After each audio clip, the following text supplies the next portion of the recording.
Distinguished guests, the 46th President of the United States of America, Joseph R. Biden, Jr. Invité d'honneur, le 46e Président des États-Unis d'Amérique, Joseph R. Biden, Jr.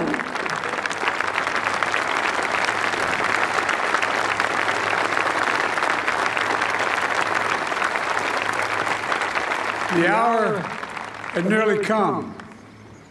Monday, June 5th, 1944.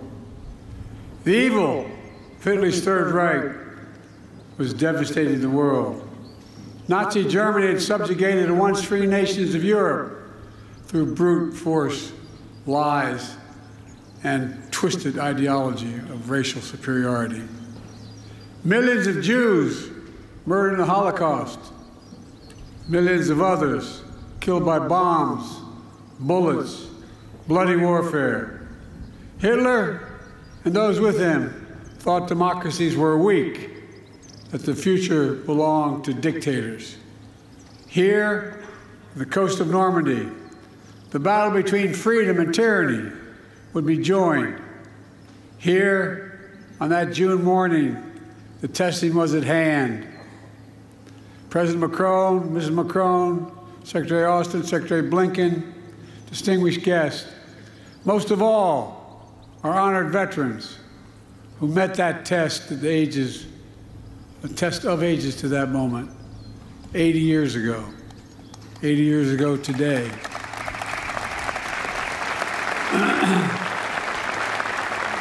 On behalf of the American people and as Commander-in-Chief, it's the highest honor to be able to salute you here in Normandy once more. All of you, God love you.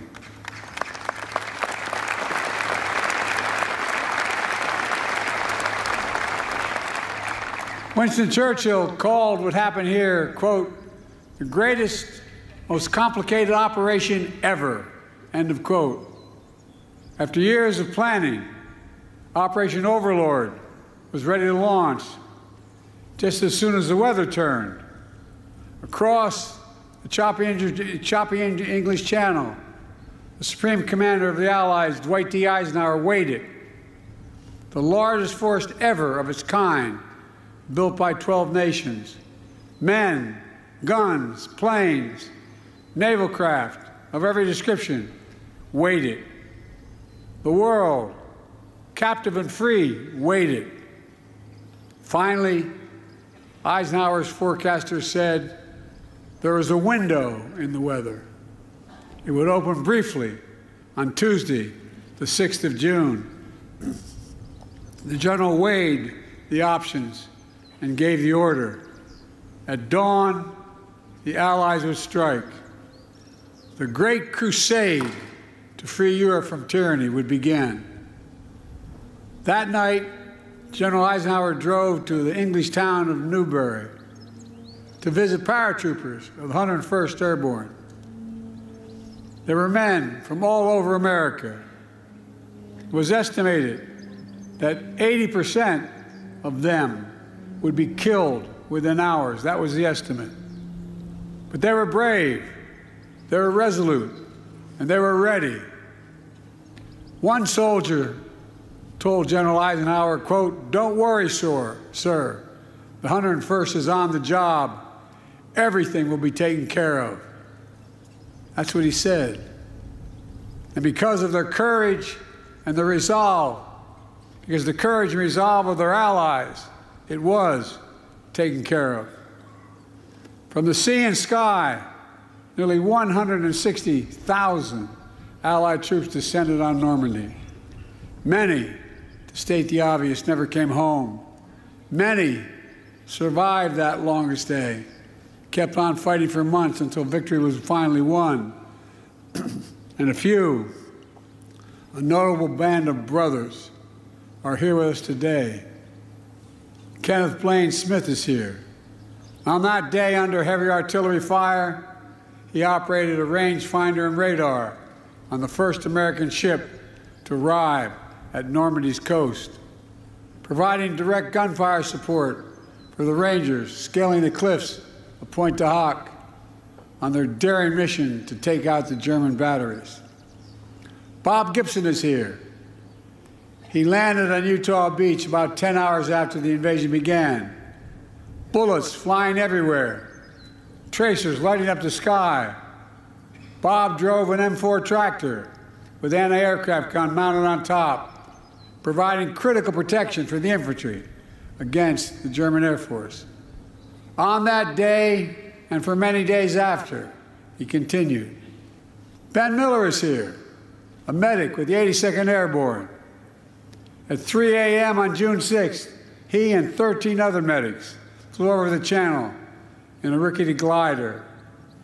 Its wings were ripped off by giant poles that the Germans buried halfway in the ground to stop them from landing. They crashed, but they survived. And they did their duty, dragging injured soldiers to safety, treating wounds, saving lives while the battle raged. Every soldier who stormed the beach, who dropped by parachute or landed by glider, every sailor who manned the thousands of ships and landing craft, every aviator who destroyed German-controlled airfields, bridges, and railroads, all were backed by other brave Americans, including hundreds of thousands of people of color and women who courageously served despite unjust limitations on what they could do for their nation. Lewis Brown is here, part of the Red Ball Express, a truck convoy made up of mostly African-American drivers. They landed in Normandy in the wake of D-Day. They rushed supplies to the rapidly advancing front lines. Woody Woodhouse is here, members of the legendary Tuskegee Airmen, who flew over 15,000 sorties during the war. Marjorie Stone is here. She enlisted in the women's branch of the Naval Reserve, became an aircraft mechanic, spent the war keeping American planes and pilots in the air. Theirs has always been the story of America. Just walk the rows of this cemetery as I have. Nearly 10,000 heroes buried side by side, officers and enlisted, immigrants and native-born, different races, different faiths, but all Americans. All served with honor when America and the world needed them most. Millions back home did their part as well. From coast to coast, Americans found countless ways to pitch in. They understood our democracy is only as strong as all of us make it together.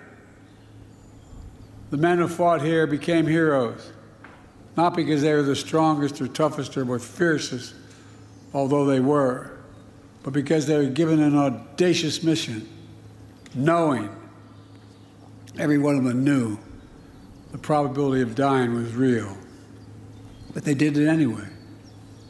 They knew, beyond any doubt, there are things that are worth fighting and dying for. Freedom is worth it. Democracy is worth it. America is worth it. The world is worth it. Then, now, and always. The war in Europe didn't end for another 11 months. But here, the tide turned in our favor. Here, we proved the forces of liberty are stronger than the forces of conquest. Here, we proved that the ideals of our democracy are stronger than any army or combination of armies in the entire world.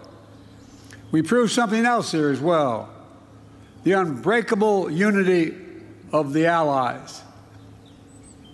Here with us are men who served alongside the Americans that day, wearing different flags on their arms, but fighting with the same courage for the same purpose. What the Allies did together 80 years ago far surpassed anything we could have done on our own. It was a powerful illustration of how alliances, real alliances, make us stronger. A lesson that I pray we Americans never forget. Together we won the war. We rebuilt Europe, including our former enemies. It was an investment in what became shared and a prosperous future. We established NATO, the greatest military alliance in the history of the world.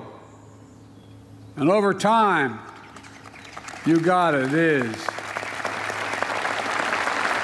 And over time, we brought more nations into NATO, the NATO alliance, including the newest members, Finland and Sweden.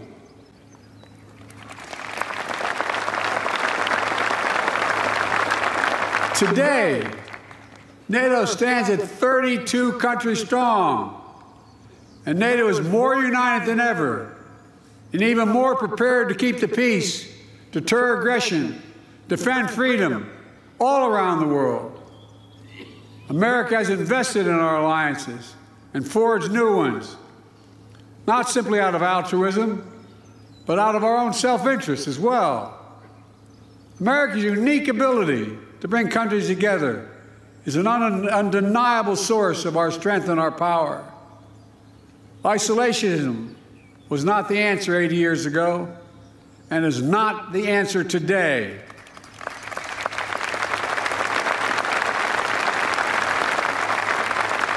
We know the dark forces that these heroes fought against 80 years ago.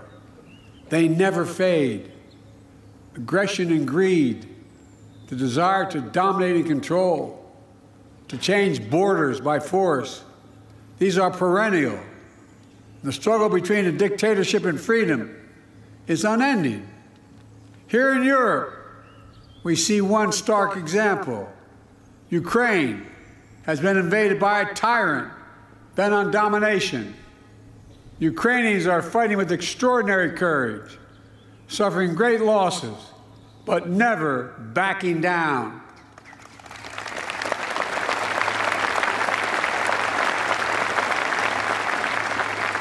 They've been inflicted on the Russian aggressors. They've suffered tremendous losses, Russia. The numbers are staggering. 350,000 Russian troops dead or wounded. Nearly 1 million people have left Russia because they can no longer see a future in Russia. The United States and NATO and a coalition of more than 50 countries standing strong with Ukraine. We will not walk away.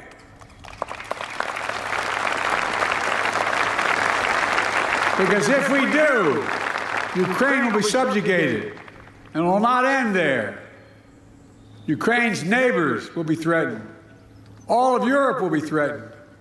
And make no mistake, the autocrats of the world are watching closely to see what happens in Ukraine, to see if we let this illegal aggression go unchecked. We cannot let that happen. To surrender to bullies, to bow down to dictators, is simply unthinkable.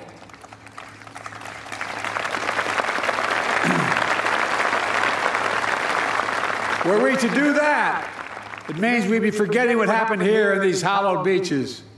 Make no mistake, we will not bow down. We will not forget. Let me end with this. History tells us freedom is not free. If you want to know the price of freedom, come here to Normandy. Come to Normandy and look. Go to the other cemeteries in Europe where our fallen heroes rest. Go back home to Arlington Cemetery. Tomorrow, I will pay respects at Pointe du Hoc. Go there as well and remember, the price of unchecked tyranny is the blood of the young and the brave. In their generation, in their hour of trial, the Allied forces of D-Day did their duty. Now the question for us is, in our hour of trial, will we do ours? We're living in a time when democracy is more at risk across the world than any point since the end of World War II, since these beaches were stormed in 1944. Now we have to ask ourselves, will we stand against tyranny, against evil, against crushing brutality of the iron fist? Will we stand for freedom? Will we defend democracy? Will we stand together? My answer is yes, and only can be yes.